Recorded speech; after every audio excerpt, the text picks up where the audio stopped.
우리 감남산 설교의 구절을 이제 보시면 아주 재미있는 부분이 많아요. 우선 3절 우리 다시 봐요. 3절 마지막에 주의 임하심과 세상 끝에는 무슨 징조가 있사오리까 그랬지 않습니까? 이렇게 이제 하면서 이제 4절부터 5절 쭉 나오는데요. 여기 보면은 8절 보시면요. 우리 한번 같이 읽어봐요. 그리고 이제 내가 설명해 드릴게요. 4절부터 8절까지 봐요. 우리 같이 읽읍시다. 예수께서 대답하여 가라사대 너희가 사람의 미혹을 받지 않도록 주의하라. 많은 사람이 내 이름으로 와서 이르되 나는 그리스도라 하여 많은 사람을 미혹해 하리라. 난리와 난리 소문을 듣겠으나 너희는 삼가 두려워 말라. 이런 일이 있어야 하되 끝은 아직 아니니라. 민족이 민족을 나라가 나라를 대적하여 일어나겠고 처처의 기근과 지진이 있으리니 이 모든 것이 재난의 시작이라 그랬어요. 여기 지금 8절에요. 재난의 시작이라 그런 말이 있어요. 그래서 이제 첫째요. 재난의 시작이다 이런 말의 표현이 있는데요. 요 표현을 한국말로는 이렇게 표현했는데요. 이게 저 원어는 이렇게 돼 있어요. The birth란 말은 우리 아기 낳는다 그런 소리 아니에요? 네, birth, 팽 이렇게 해서 birth pangs 그랬어요. s를 붙였어요. 이 birth pangs란 말이 이게 무슨 말인가요? 이 pangs란 말이 산고란 말이에요. 맞아요. 여기 이제 한국말로 하면 산고예요. 산고.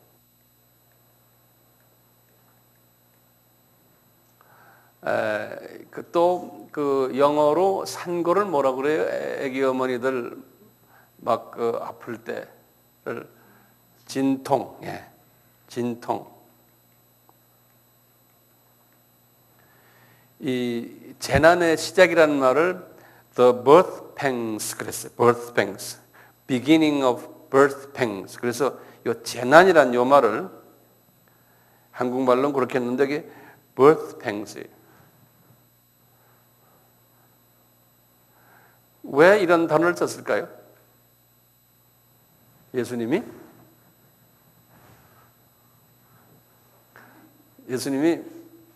이런 단어를 했었을까? 이제 우리 한번 스스로 자꾸 한번 연습을 해보세요. 이제 이 성령님이 나에게 어떤 말씀을 주시나. 우선 여기서 지금 어린아이가 나오는 거예요. 어린아이가 나오는데 고통이 있는 거예요. 그럼 그 어린아이가 누굴까요? 좋은 소식이죠. 이제 어린아이가 나오는 건요. 근데 왜 이런 방법으로 할까는 좀 이따 우리 하고요. 하여튼 기쁜 소식을 가져오기 전에 고통이 있다는 거예요. 그래서 그 말을 좀 적어 놓으세요. 기쁜 소식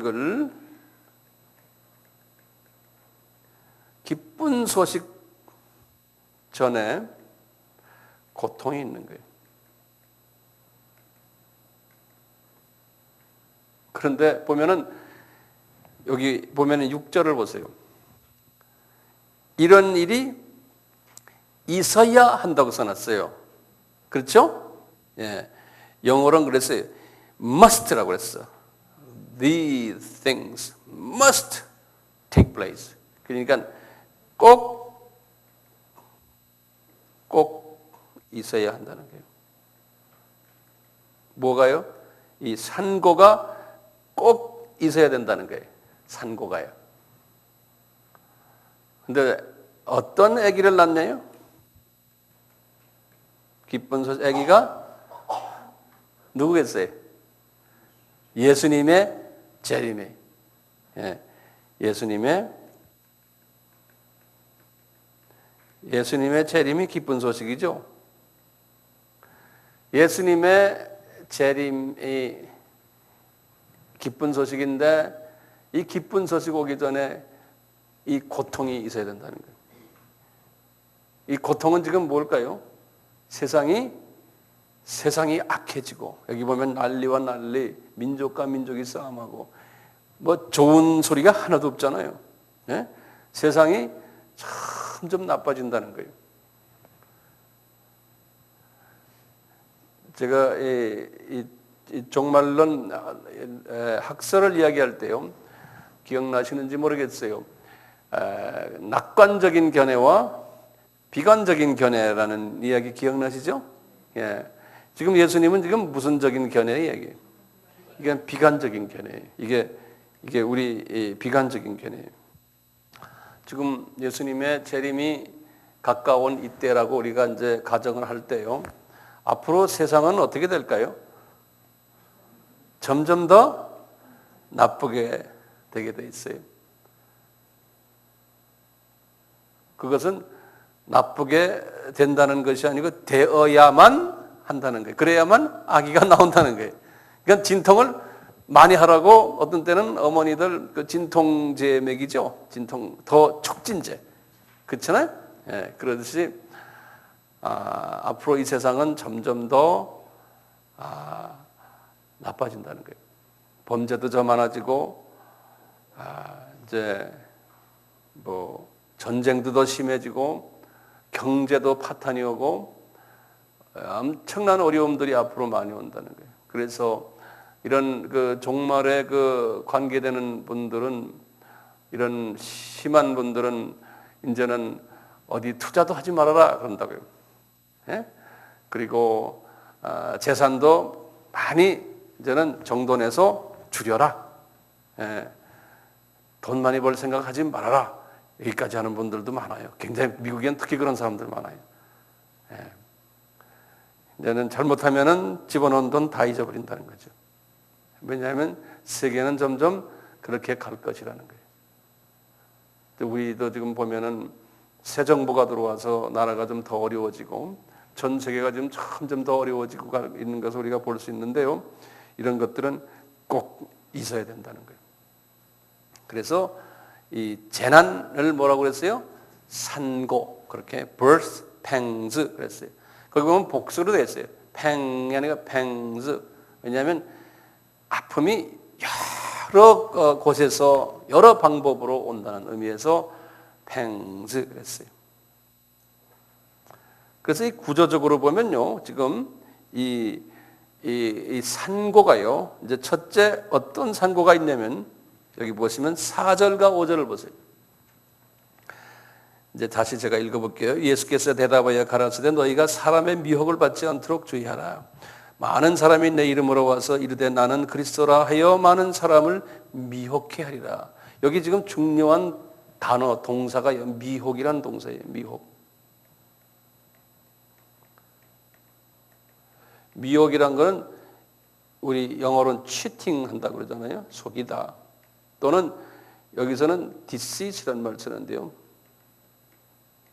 여기 무슨 말이냐면, 미혹이라는 말이 그냥 얘야 이리 와라 뭐 이렇게 속이는 게 아니고, 그런 미혹이 아니고, 여기서는 가짜가 진짜처럼 보인다는 거예요. 이 가짜가 진짜와 구별이 안 되는 거예요. 거의 구별이 불가능하고, 가짜가 더 여기 보시면 가짜가, 여기 보면 많은 사람이 이 가짜 속에 속임을 당한다는 게, 많은 사람들이.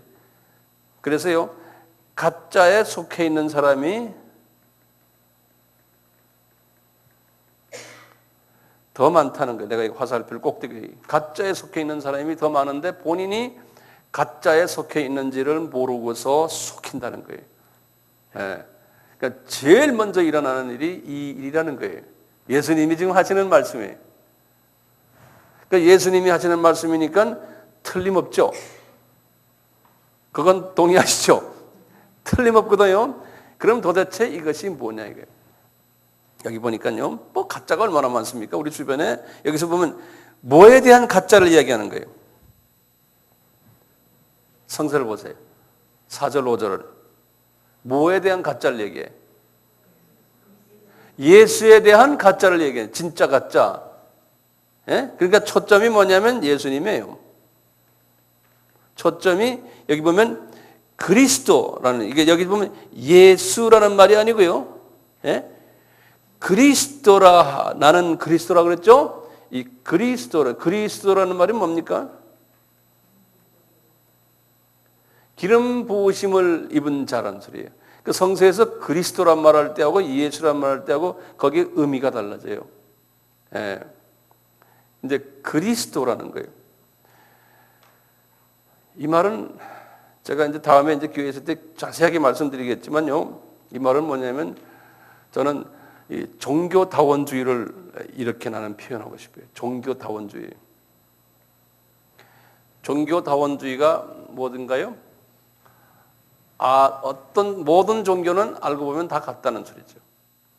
그 말 아시죠? 예. 죄송합니다. 모르는 사람 하면 손들어. 정확하게 모르는 사람 하면 손들어. 아시죠? 예. 오케이. 힌두교도 카톨릭이나 개신교나 모슬렘이나 불교나 알고 보면 다 종교는 같다는 거예요. 그것이 종교다원주의예요. 이렇게 생각하는 사람 많아요, 안 많아요? 무지하게 많죠. 그리고는 그분들이 말하기를 예수님이라는 그러한 그 예수의 사상은 사랑과 자비와 인내와 용서와 이런 것은 어느 종교에나 다 있다는 거예요. 어느 종교에나. 그러니까 알고 보니까 다 그리스도교라는 거예요. 그리스도가 타 종교에도 다 있는데 이름만 다르다는 거예요. 이름만 달리해서 어느 종교나 다 있다는 거예요. 그러므로 하나님은 한 하나님일 수 있지만 그 하나님에게 가는 방향이 같지만 길이 다르다는 거예요. 길 달리 가는 것뿐이 불교는 불교식으로 하나님에게 가고 이렇게 다 달리 가는 거지 궁극적으로는 하나님은 사랑이시기 때문에 우리를 다 용납하고 종교가 다르지만 다 안아준다는 거예요. 그러니까 궁극적으로 모든 사람은 악한 사람이나 선한 사람이나 자로 되면 별 차 없다. 다 하늘나라에 간다는 거예요. 그러니까 구원이 있다는 거예요. 그게 이제 만인 구원론이. 이것을 우리가 종교다원주의라 그래요. 종교다원주의. 예수님이 말씀하시기를 이런 사상이 종말 때 제일 먼저 온다는 거예요. 이 사상이. 지금 말씀 이 순서거든, 순서대로. 지금 이런 사상은 언제부터 시작했냐면요. 약 200년 전부터 시작을 했어요. 200년 전부터 독일에서부터 시작했어요.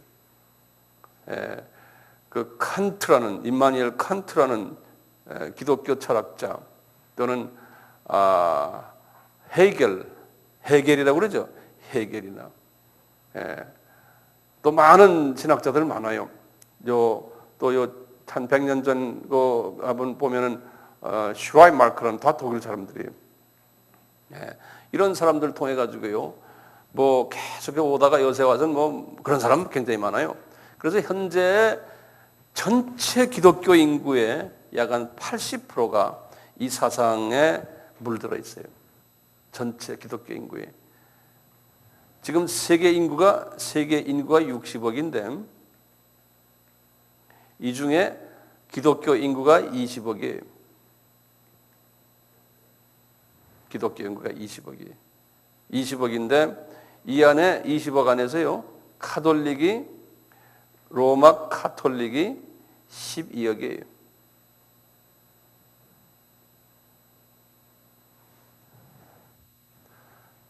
그 다음에 정교라고 그래요. 정교.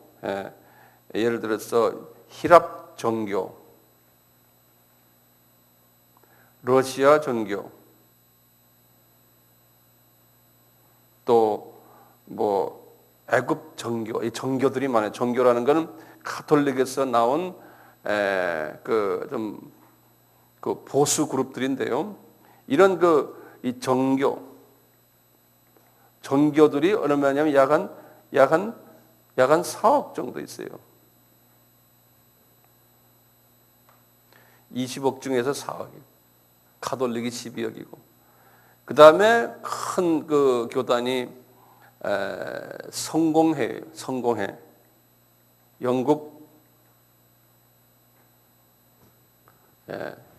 영국의 분들이죠. 영국 분들. 이게 영국이 전 세계를 지배하면서 성공회 교인을 엄청나게 많이 늘려놨어요. 이 성공회가요. 성공회도 약 한 4억 정도 돼요. 그럼 이게 미안합니다. 2억. 이게 지금 얼마 됩니까? 다 합하면 18억이죠. 이 개신교가요. 나머지 2억이에요. 개신교가 나머지 2억이. 그 개신교가 알고 보면 그렇게 큰 종파가 아니에요. 알다시피 개신교 안에 교단이 엄청나게 많잖아요. 개신교 안에요. 한번 개신교 안에 중요 교단들 좀 볼까요? 개신교 안에 개신교 중에 제일 먼저 된 개신교가 어딜까요? 루터교예요. 마르틴 루터가 루터교. 그 다음에 이제 감리교가 더 커요. 그 다음에 장로교. 그 다음에 침례교. 등등 교단이 많거든요. 쭉 나가다가 이제 나중에 나오지만 현재 교회에서 말씀드리기 자세하게 할 시간이 많이 가서 이런 교단들을 다 보면요. 거의 대부분이 종교 다원주의를 이야기하고 있어요. 지금 보세요. 지금 여기에 가톨릭도 말할 것도 없고 정교들 전부 종교다원주의 얘기하고 있고요. 성공회도 마찬가지예요. 다 자유신학이라고 그러죠. 다 자유신학에 빠져 있어요. 미국의 성공회 신부가 동성연애하는 분이 신부가 됐잖아요. 얼마 전에요. 그래서 미국이 그만큼 이 성공회가 성공회 신부예요. 그래서 이 성공회가 영국이 아프리카를 오래 점령했기 때문에 영국에 가면 성공회가 많은데 아프리카에 있는 영국에 가면 성공회가 많은데 아프리카의 성공회의 모든 거기에 그 성공회 파더들이라고 또 신부들이 이 미국 성공회에다 대고 선전포고를 했어요. 너희들 그렇다면 우리는 너희들과 결별하겠다. 이번에 한 일주일 전에 일어난 이야기예요. 그런 일들이 있는데 우리나라의 성공회도 보세요. 숫자는 많지 않지만 성공회 대학교 교수들 보세요. 어떤 사람들이 다 자유신학하고 정치하고 그런 분들이죠. 동의하시죠? 실제로 그래서요. 대부분의 크리스찬들이요. 이 전체 크리스찬의 지금 20억이라고 그랬지 않습니까? 20억 크리스찬에서 종교다원주의를 그냥 동조하고 거기에 대해서 인정해주는 그러한 기독교인이 약 한 80%예요.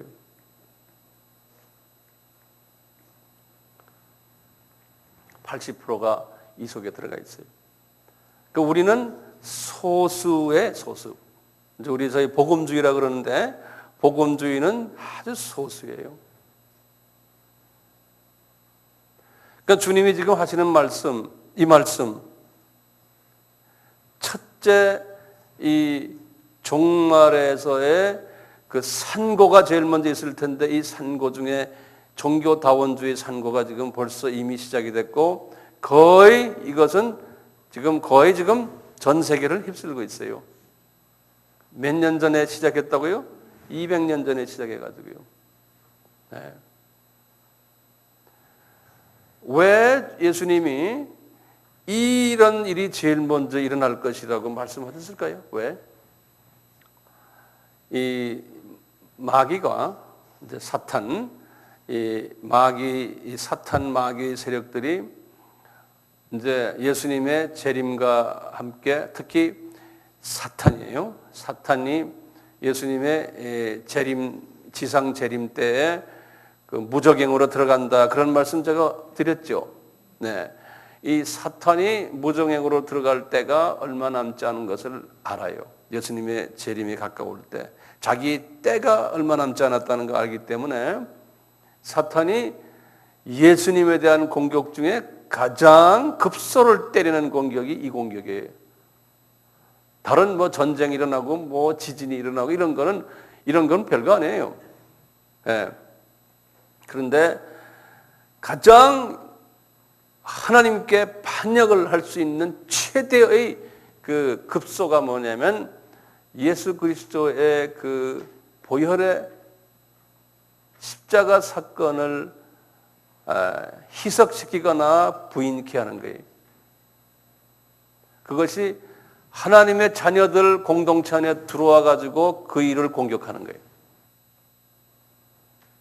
그래서 나중에 여기 이제 24절을 보시면 알다시피 택한 백성까지도 그 속에 빠져들어간다고 그랬어요. 택한 백성이 마지막 때에. 그래서 잠깐 한번 23절, 24절을 한번 보세요. 여기 종교다운 여기 후 3년반 때 일어나는 일 중에 그것을 여기다 적었는데요. 23절 보세요. 그때에 사람이 너희에게 말하여 보라 그리스도가 여기 있다 곧 저기 있다 해도 믿지 말아라. 예수님이 말씀하셨어요. 그리스도가 지금 어디 있어요? 힌두교에도 있고 기독교에도 있고 창가학교에도 있고 불교에도 있고 이렇게 말할 때가 오는데 그것을 믿지 말아라는 거예요. 이 마지막 때의 성도들에게 하시는 말씀이거든요. 지금 이 감남산 설교는요. 말하지 그건 믿지 말아라는 거예요. 그러면서 24절에 보세요. 거짓 그리스도들과 각 나라의 각 종교에 있는 그리스도는 다 거짓 그리스도죠. 다른 종교에 있는 그리스도는 다 거짓 그리스도들이에요. 거짓 그리스도들과 복수입니다.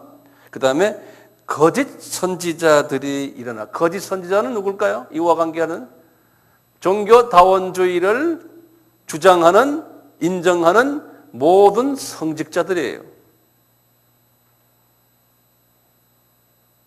동의하세요?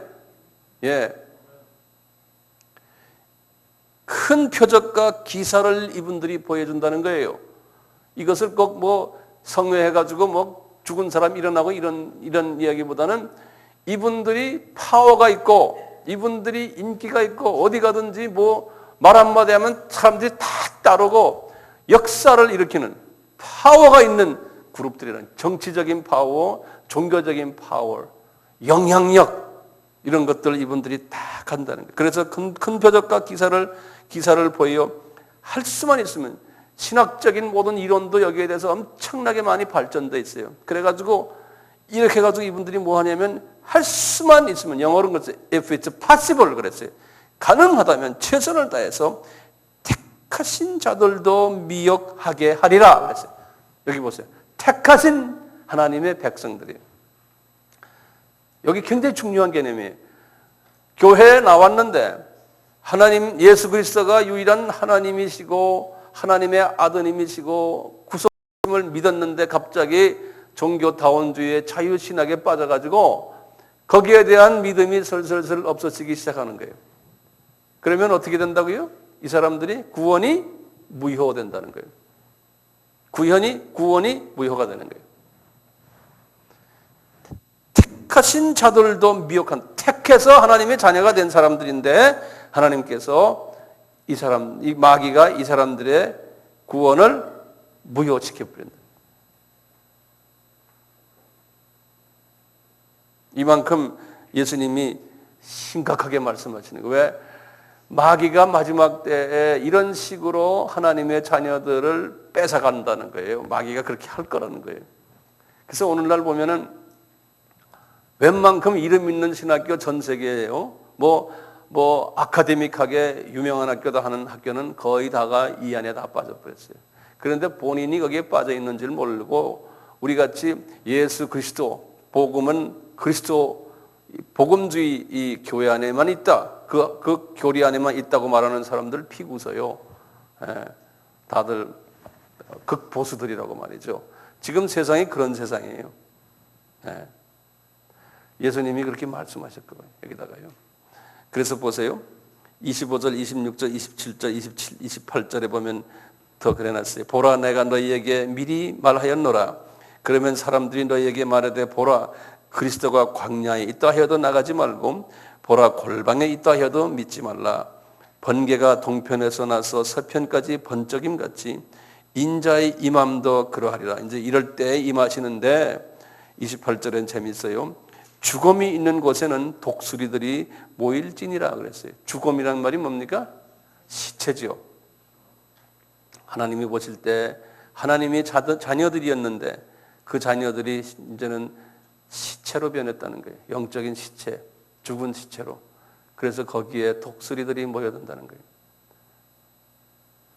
교회가 그런 교회. 우리 화이슬진저할 때 지도자, 어느 지도자가 여기에 속합니까?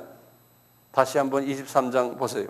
화이슬진저할 때 우리 지도자 중에 13절과 15절 첫 번째 지도자와 두 번째 지도자 있었어요. 우리 13절 한번 보세요. 화 있을진저 외석하는 서기관들과 바리새인들이여, 너희는 천국문을 사람들 앞에서 닫고 너희도 들어가지 않고 들어가려 하는 자도 들어가지 못하게 하는도다. 이 사람들은 이 지도자가 처음부터 이분은 종교 크리스찬 지도자예요. 여기 지금 말씀하시는 건요, 크리스찬 지도자인데 그분 아예 처음부터 안수받고 목사나 신부가 됐지만 처음부터 천국 백성이 아닌 사람이 그런 사람이 있다는 거예요. 그런 사람은 다른 사람도 천국에 못 들어오게 하고 자기도 못 들어가는 그러한 그룹이 있다는 거예요. 동의하세요? 여기에 대해서 이 말씀을? 예? 예. 그 다음에 두 번째 지도자 보세요. 15절. 화 있을진저 외식하는 서기관들과 바리새인들이여, 너희는 교인 하나를 얻기 위하여 바다와 육지를 두루 다니다가 생기면 너희보다 더 배나 더 지옥 자식이 되게 하는도다. 이 말씀은 어떻게 되나요? 이 말씀은 이분들은 본래 구원을 받은 지도자들인데 어떤 과정 속에서 종교다원주의의 사상을 접한 후에 자기의 그 영생도 잊어버리고 자기의 영생 구원도 잊어버리고 또 그런 식으로 가르쳤기 때문에 교인들도 전부 그렇게 만들어버렸다는 거예요. 이런 지도자들이 있다는 거예요. 특히 마지막 때 이런 여기서 첫째, 두 번째 화 있을 진저의 기독교의 지도자들이 대표적으로 이렇게 나타나는 거예요. 그렇기 때문에 신학교도 자유신학교에 여러분들 자녀들 중에 신학교 간다고 할 때 보내면 위험해요. 예. 그런 학교들이 더 많죠. 예. 앞으로 이제 그런 일들이 점점 더 많이 일어날 거예요. 그런데 우리나라는 그 중에도 참 하나님이 사랑하시는 게, 우리나라는 그래도 상대적으로 딴 나라에 비해서 이런 종교 다원주의 분들이 많지가 않아요. 우리나라는 전 세계에서 그래도 복음주의 사람들이 제일 많은 나라가 미국이에요. 자유주의 사람들도 많지만요. 그런데 우리나라는 참 하나님이 사랑하시는 것 같아요. 이런 부분에서 보면요. 자, 조금만 좀 더 봐요. 종교다원주의 이렇게 보시고, 그게 첫째 일어나는 일이에요. 이제 그 산고가요. 두 번째 보세요. 6절에서 보세요. 6절에서 보면 난리와 난리 소문을 듣겠으나, 여기 보면 한국말로는 난리 그랬는데요. 영어로는 words and rumors of words 그랬어요. words라는 건 WAR 뭐죠? 전쟁이에요, 전쟁. 두 번째가 words, 이걸 한국말로 난리라고 그랬어요, 난리. and rumors, rumor. rumor란 말은 소문이죠. rumors of wars 이렇게 써놨어요.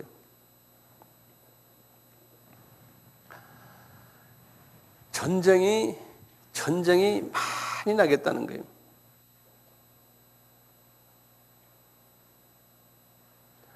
그 여기 보면 이런 일이 있어야 한다는 거예요. 전쟁 이야기들이. 그리고 전쟁이 많이 일어나겠다는 거예요.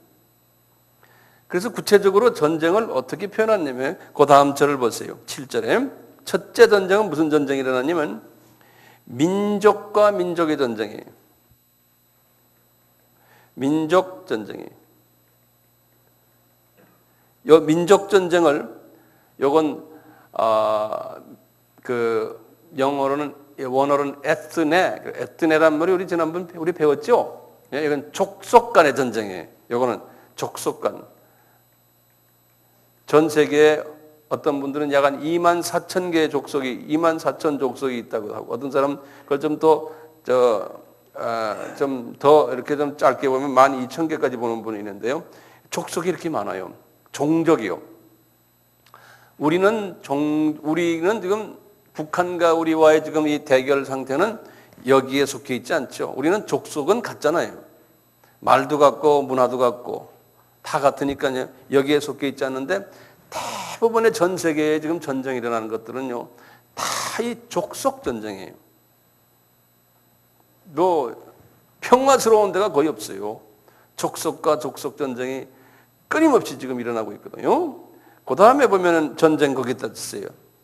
나라가 나라를 대적한다고 그랬죠. 여기 영어로는 kingdom against kingdom 그랬어요. 이게 나라, kingdom이에요. 나라끼리 이건 무슨 전쟁일까요? 요거는 정치적인 파워나 또는 파워를 한국말로 뭐라 하죠? 파워. 예. 권력 다툼 또는 우리 남북 간의 그런 비슷해요. 이 이념이나 지금은 남북한이 이념보다는 이제는 체제 유지 때문에 북한도 권력적인 측면이 좀 더 있지 않나 보기도 하는데요. 아직도 뭐 공산당이지만 거기가요. 이런 전쟁들이 많이 일어나겠다는 거예요. 이런 전쟁들이. 여기에 대해서 우리 동의하겠죠. 이런 것은 벌써 20세기에 들어와서는 과거 어느 때보다도 더 심하게 일어나고 있죠. 20세기에 들어와서요. 20세기에 들어와서 세계 어디를 보나 이제 이 무기가 발달되면서 이 전쟁이 아주 대규모로 이제 일어나고 있죠. 첫째 20세기에 들어와서 유럽만 해도 전쟁이 1차 세계전쟁이 있죠. 1차 대전이 언젠가요? 1914년에서 17년이죠. 제가 기억하기엔 그런데요. 그리고 2차 전쟁은 1939년에서 37년인가요? 39년에서 45년인데 37년인가 39년인가 하여튼 그래요. 예. 37년? 아니 39년 같아. 예, 2차 전쟁이.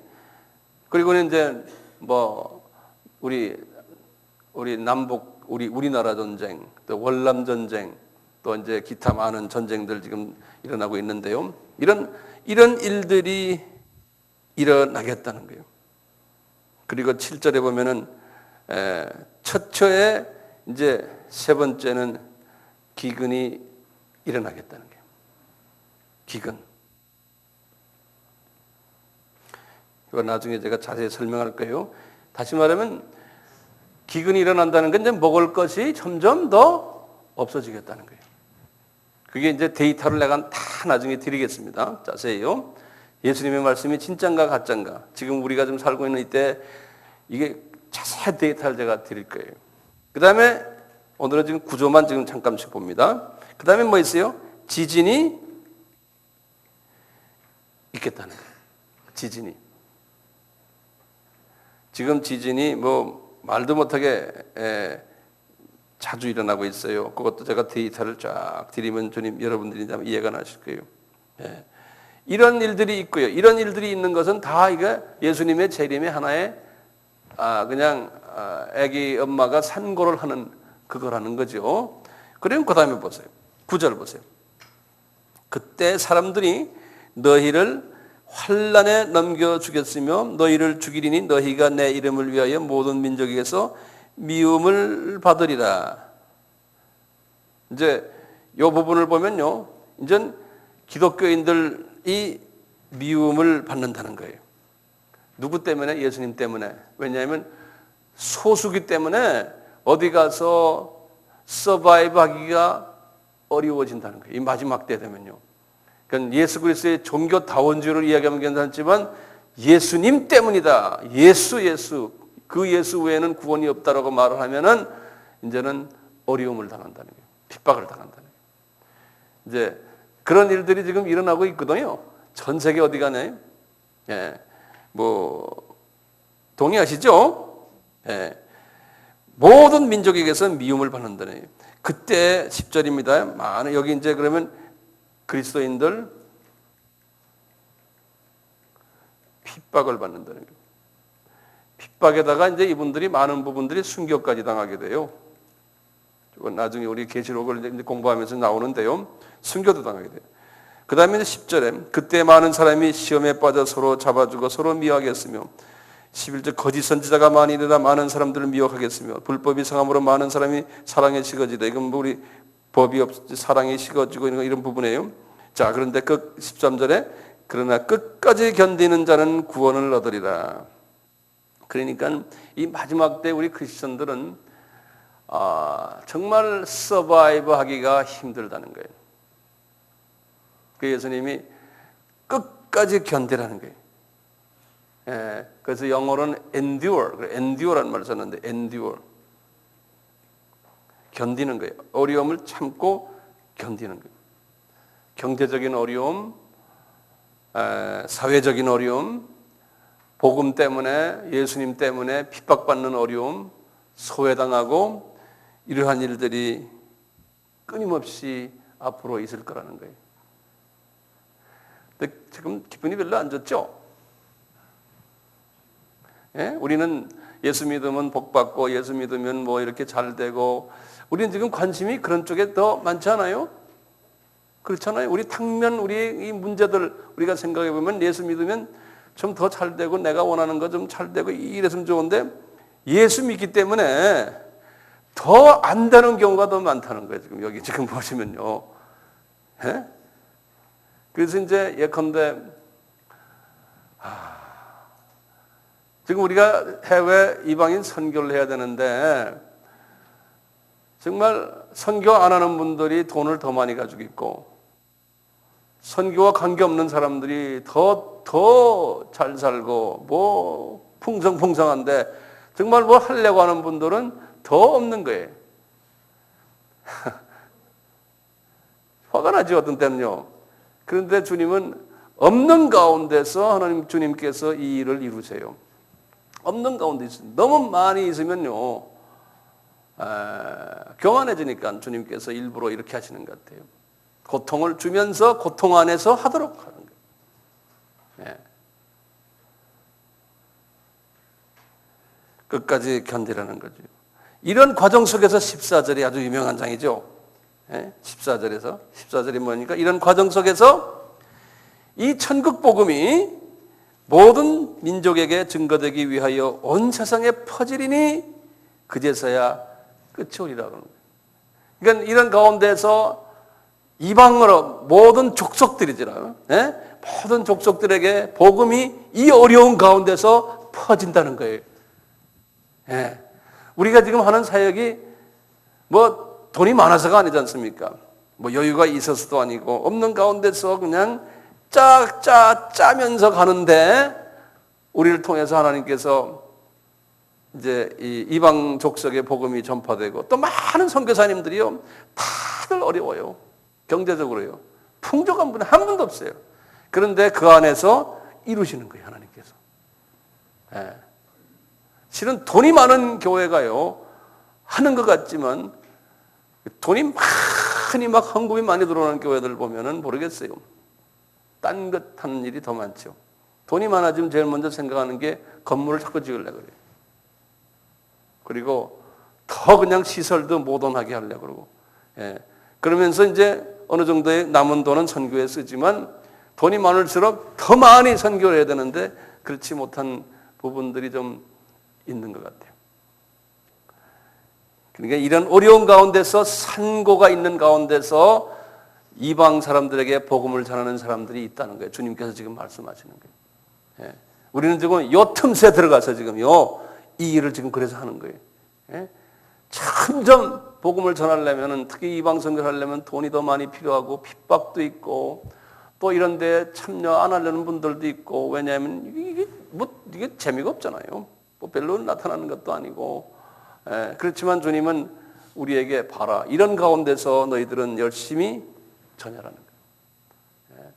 선교하는 분들은 어느 나라 사람들이 그 말씀하실 때 요 말씀을 항상 그러지.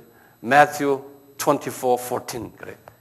어느 사람이나 물어보면 Matthew 24:14 그것 때문에 자기네가 한다 그래. 요 말씀 때문에. 예. 마태복음 24장 14절 때문에 이 일을 한다 그래요. 이런 일을 하는 가운데서요. 그 다음에 15절 보면 이런 일이 일어나요. 여기 뭐냐면 그러므로 너희가 선지자 다니엘의 말한 바 멸망에 가증한 것이 거룩한 곳에 선 것을 보거든 그때 유대에 있는 자들은 산으로 도망가고 하면서 요 15절이 아주 굉장히 중요한 설이에요. 요 15절은 뭐냐면요. 하나님이 예수님께서 다니엘은 주전 한 600년 분이거든요. 다니엘에게 다니엘서 9장 27절에 말씀하셨어요. 기가 막힌 굉장히 중요한 말씀인데 이 말씀 하시면서 마지막 때에 어떤 일이 있느냐 7년 환란 때를 이야기하시면서요. 여기 이제 이 도표를 한번 이렇게 그려보시면 7년 환란 때요. 지금 여기 전 3년 반, 후 3년 반이에요. 이렇게 7년 환란이 이렇게 있는데요.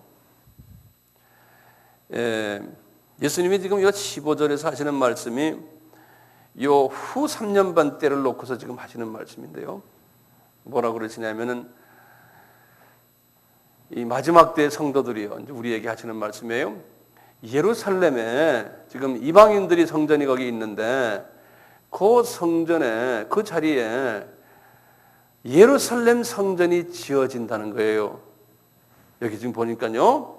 예루살렘 성전이 지어지는데 그 성전이 딱 서 있는데 그 성전 안에 딱 들어가 보니까 그 안에 멸망에 가증한 것들이 거기에 서가지고 제사장이다 또는 목사다 또는 사제다 이런 식으로 딱 서서 그 안에서 예배를 드리고 있다는 거예요. 이제 이런 말씀을 하시면 그런 때가 오면은 너희들은 보따리 싸라 이거예요. 이 마지막 성도들아. 그러면 이 말씀은 제가 이제 성전에 관해서 말씀하실 때 자세히 설명을 드릴게요. 이 말씀은 첫째 한 가지가 뭐냐면요. 예수님의 7년 환란 이 7년 환란 전이나 또는 우리가 지금 전을 이야기하는데 이미 예루살렘 성전이 지어질 것을 이미 우리에게 예시해 주고 있어요. 성전이 지어질 것을. 예수님이 공중재림 오시기 전에 이미 지금 이스라엘 땅에 성전이 지어질 것을. 그래가지고 그 성전을 지었는데 그 성전에서 예배드리는 종교 지도자들의 모습이 멸망에 가증한 것들이라는 거예요. 다니엘에게 말씀하신 것이 예수님께서 내가 600년 전에 다니엘에게 말했던 것이 이제 이루어질 것인데 그것이 이제 내가 재림에 올 때 그것이 이루어질 텐데 너희들 재림 때 마지막 때 성도들이요 그거 일어나는 걸 보면 너희들은 보따리 싸라는 거예요. 예. 자 이제 이스라엘 사람들은요 지금 메시아가 오시기를 고대하면서요 그분들은 주후 70년에 성전이 무너진 그 성전을 다시 재건하기 위해서요 모든 걸 다 준비해놨어요, 그분들. 그래서 그냥 언젠가는 그걸 지어야 돼요. 다 준비해놨거든요.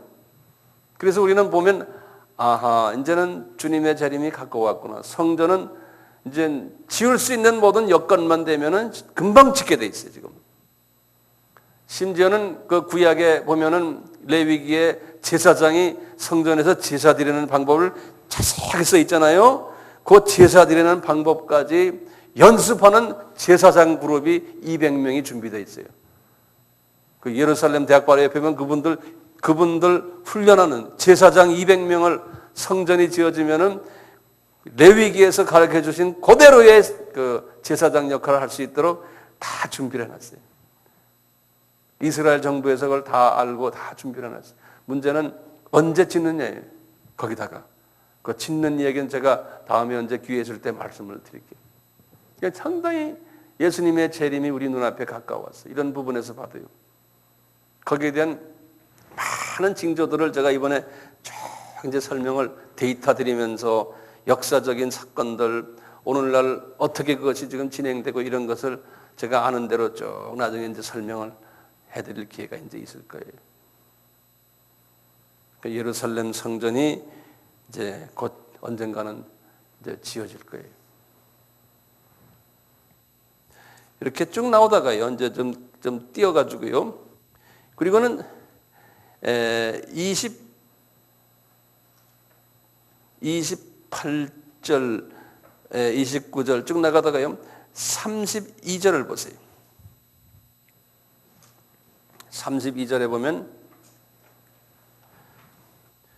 무화과 나무의 비유를 배워라 이렇게 하시면서 그 가지가 연하여지고 잎사귀를 내면 여름이 가까운 줄 아나니 이와 같이 너희도 이 모든 일을 보고는 인자가 가까이 문 앞에 온 것으로 너희들은 믿어라 그러시는 거예요. 지금 무화과 나무는 이스라엘 나라 아닙니까? 1948년에 이미 이스라엘이 독립됐죠.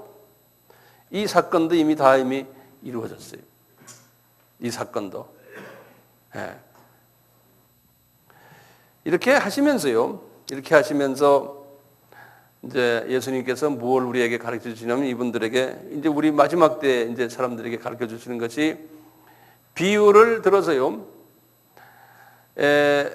이런 사건들이 일어날 때 예수님이 공중에 나타나실 때 크리스찬들 중에서 들림받는 크리스찬들과 들림 못 받는 크리스찬들이 있을 거라는 거예요. 그래서 이 들림 받는 크리스찬들과 들림 못 받는 마지막 때의 크리스찬들, 그 두 가지의 크리스찬들이 있다는 것을요, 그 들림 받는 크리스찬들의 그 요건을 7가지 비유를 가지고서 설명을 하세요. 여기 나머지 부분이에요. 그래서 이제 그 7가지 비유를 오늘 그냥 개략 간단하게 말씀을 먼저 드릴게요. 그리고 오늘 말씀을 제가 맺으려고 그러는데요. 그 들림 받는 자의 요건 7가지 비유들이 이 마지막 때 그러시면서 이제 하시는 말씀이 37절부터 그럽니다. 37절에서 39절에 첫째, 이때는 꼭 노아의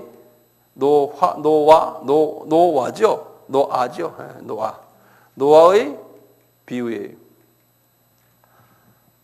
여기에 24장 37절에서 39절의 비유예요.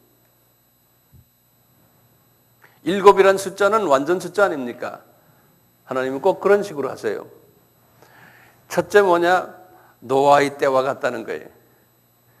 이게 무슨 말입니까? 노아의 때와 같다는 것은 노아 때 노아는 경건한 사람이었지만 노아 전에 한 사람을 또 이야기하는 게 들림받은 예표로 한 사람이 누굽니까? 에녹이죠. 에녹이 이제 들림받는 자의 예표거든요.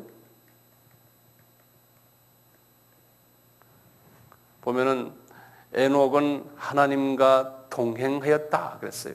이분이. 그래서 제가 가끔 지난주에도 설교했지만 예수님이 항상 옆에 계셔서 예수님과 항상 대화하면서 동행하는 삶을 살아야 돼요. 에녹같이 되려면요. 예? 예. 항상 그분과 옆에서 대화하면서 같이 가주는 에녹이거든요.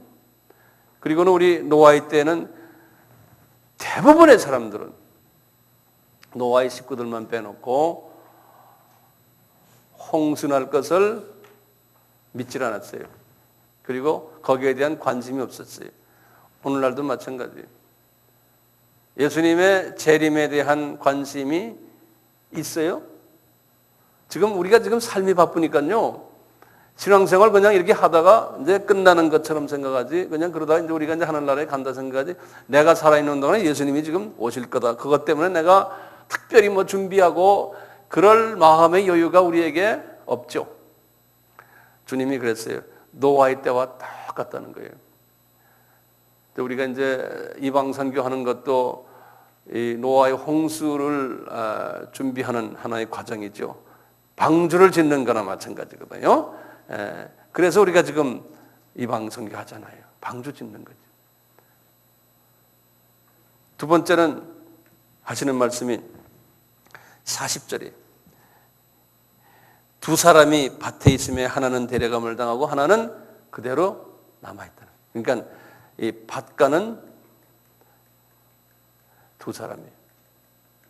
제가 자세히 나중에 다음 시간에 이제 계속 여기에 대해서 자세히 설명할 거예요.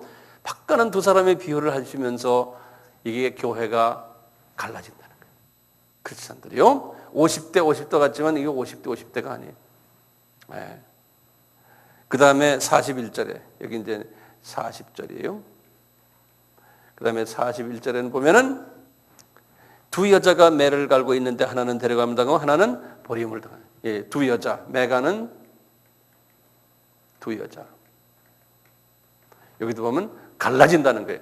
그러니까 교회가 갈라진다는 거예요. 예, 들림받는 사람과 들림받지 않는 사람과.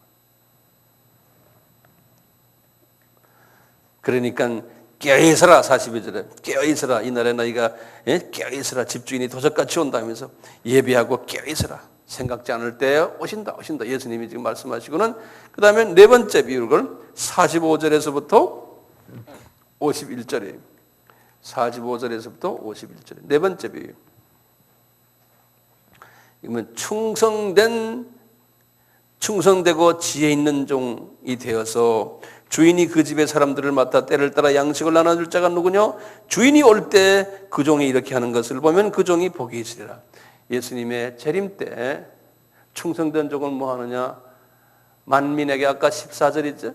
예? 모든 족속에게 양식을 나눠주는 일을 하는 자와 안 하는 자와 구별이 된다는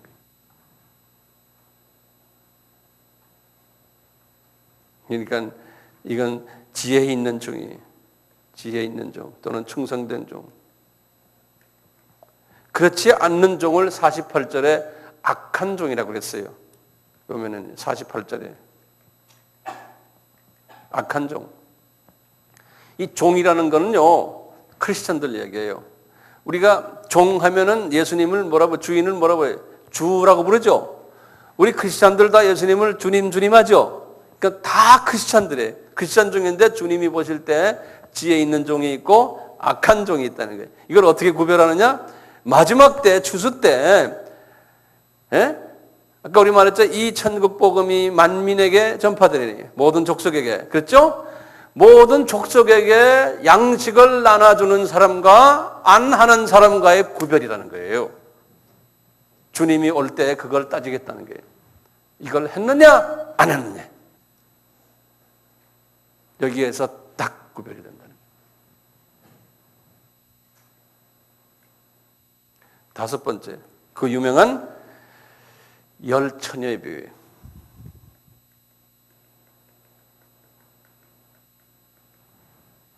25장 1절에서 13절이에요.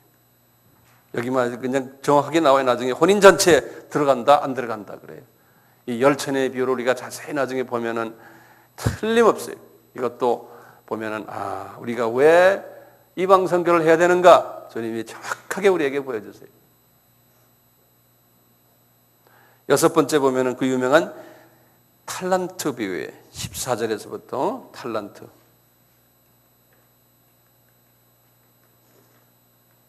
25장 14절에서부터 쭉 가서 30절까지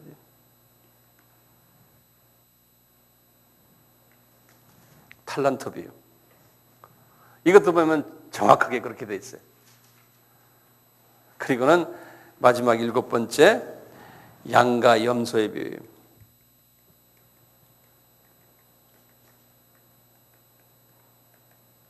25장 31절에서부터 마지막 46절까지 비유. 양과 염소의 비유. 이제 여기 보면은 이렇게 마지막 때 성도들 중에요, 주님의 원하시는 대로 살지 않은 성도들을 가지고 보면은 너희들이 슬피 울며 이를 갈미 있으리라. 이렇게 막 영벌에 지옥에 집어넣어라 이런 식으로 막 비유적으로 말씀하셨어요. 이 말씀들은 어떻게 해석하냐면은 이제 이건 비유의 말씀이기 때문에 지옥 간다는 말씀이 아니고 이렇게 나중에 이제 하늘나라에 가면은 이렇게 후회할 분들이 많다는 거예요. 후회할 분들이 이렇게 많을 것을 주님이 우리에게 가르쳐 줬어요. 그래서 우리는 참 지금 여기에 나오는 이 감람산 설교 말이죠. 이 감람산 설교가 50년 전에 그리스도인들에게 해당이 안 돼요. 이 부분은 뭐 100년 전은 말할 것도 없고요. 지금 오늘날 21세기의 소위 마지막 때에 크리스찬들을 향해서 하시는 예수님의 음성이에요. 저는 그렇게 생각해요. 왜냐하면 들림 이야기 나오거든요. 들림 이야기. 그리고 이게 마지막 이야기를 다 하시고는 그 다음에 크리스찬들이 어떻게 살아야 될 것을 우리에게 이렇게 말씀해 주는 거예요.